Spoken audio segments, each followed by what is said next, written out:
Brilliant, yeah. And yeah, you just touched upon it there. You recently kindly supported us on the QP industry report, which we've received some really positive feedback on. And I think in preparation for this, we had a conversation around today's topic, and we thought it was best to continue the conversation around the very fashionable subject of artificial intelligence. Indeed, yes. So it's a subject that, for me personally, I'm still very uncomfortable with, and I'm sure a lot of people are. So everyone's learning more and more about AI at the moment, but it's here. It's becoming a part of everyday life, and I think the best way to do it is to confront it head on. So I think it'd be really good to discuss the incentives of AI in the industry.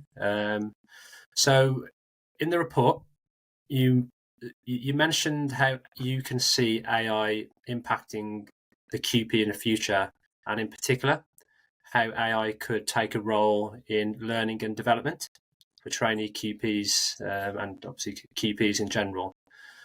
Can you expand further on that, please? Yeah, I certainly can. So I think just before I do that, I wholeheartedly agree with you. I think, AI, nobody was really talking about AI 12 months ago. But all of a sudden, ChatGPT became visible, and all of a sudden, it's the hot topic. Everyone's talking about it. Everyone's scrambling, mobilizing, trying to find ways that they can utilize AI and they can utilize ChatGPT in what they do. And it is perhaps the most transformative event in our human history, and that sounds very grand, but I think it signifies a real step change in how we do work.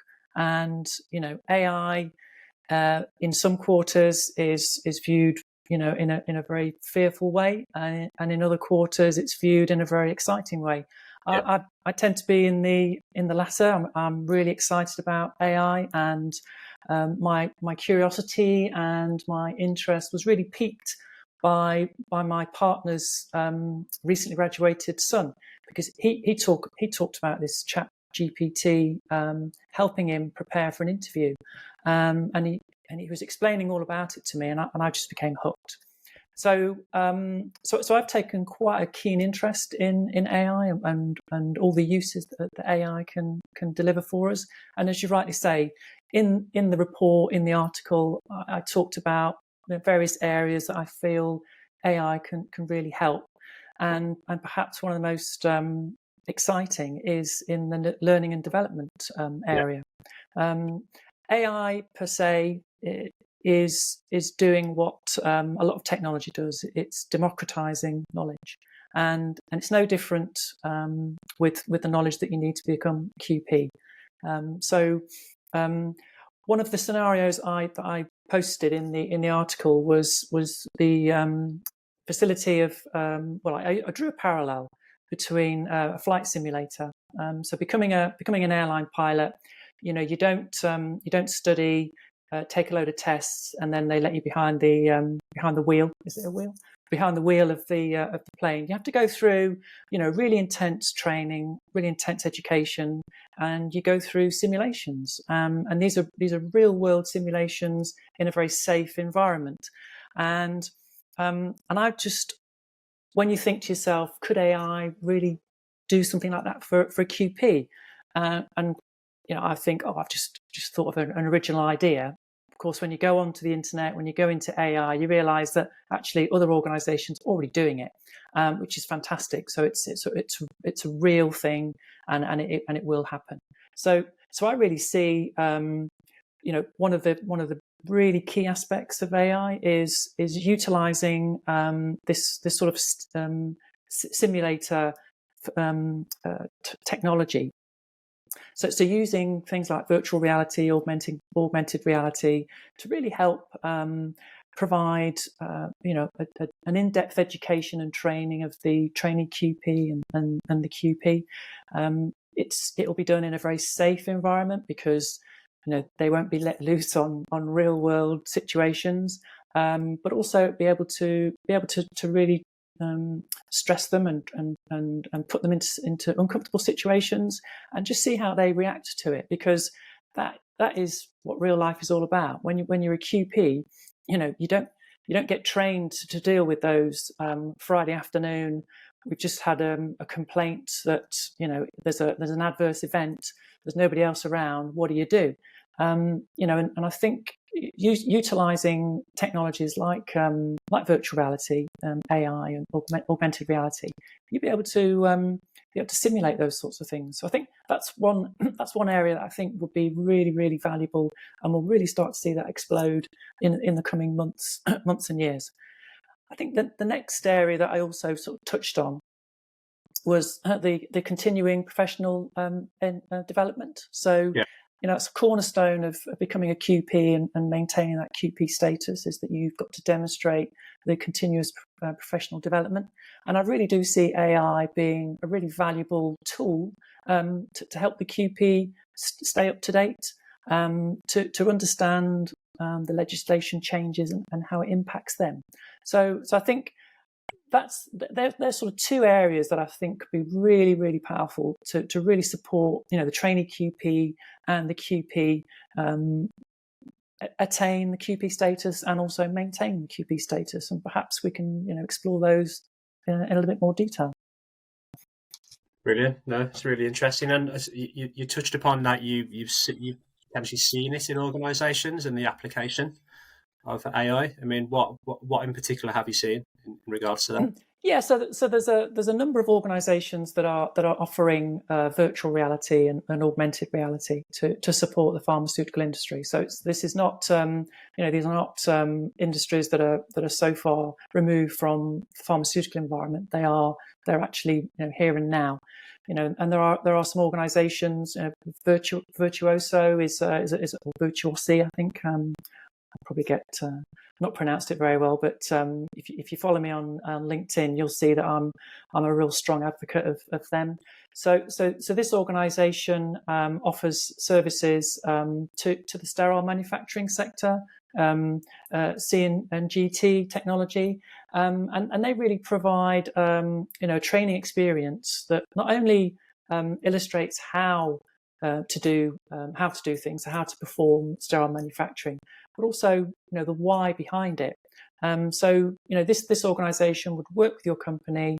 They would tailor the training to suit your requirements, to meet your company procedures, and really create a safe operating environment for the trainee QP and for the QP to really explore virtual hands-on experience of manufacturing, because that's really one of the big challenges for QPs and trainee QPs, is to get that practical experience, to be exposed to that type of knowledge and that type of environment.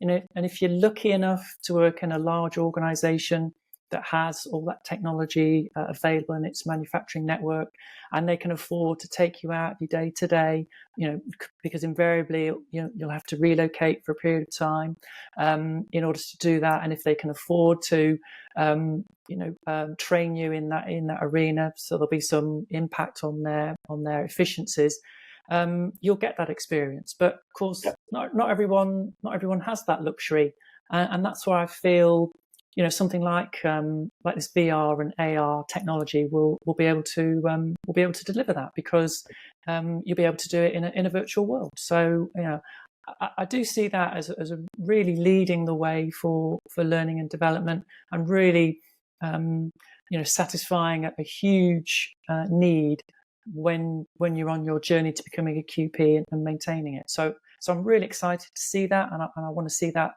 expand further as we progress. Yeah, absolutely. I mean, from my perspective, and when I'm talking to trainee QPs and the long journey that they have to go on, I think one of the biggest challenges is the actual exposure to different organisations when they have to go for the application form, and I suppose meeting the criteria in order to start progressing towards the Viva assessment. And I think the biggest barrier is can they get that exposure? Who do they know where they can network and to go onto a different site? So essentially, I think you mean that, yeah, the virtual reality will sort of help support the training. Absolutely. So, one of the things about learning is, we can all sit in a classroom, we can all absorb the lectures, make the notes on it, and they can provide some, some case studies that you can work on in a sort of classroom situation, and that's useful, and it adds value. But it's that practical experience, and it's the application of that knowledge in an environment that is as close to real world as you can get, and that's where virtual reality, that's where augmented reality can support. Again, back to the the flight simulator analogy. It's not just about training a pilot to take off and land a plane. They create situations where they lose an engine, or there's a bird strike, or there's they're going through a storm, or the first officer's taken ill, or these types of scenarios that they hope that will never happen, but they've got a plan for. And what you find is that those pilots are they're more rounded. They're able to deal with those situations when they do happen in real life because they've gone through it, they've experienced it in these simulations.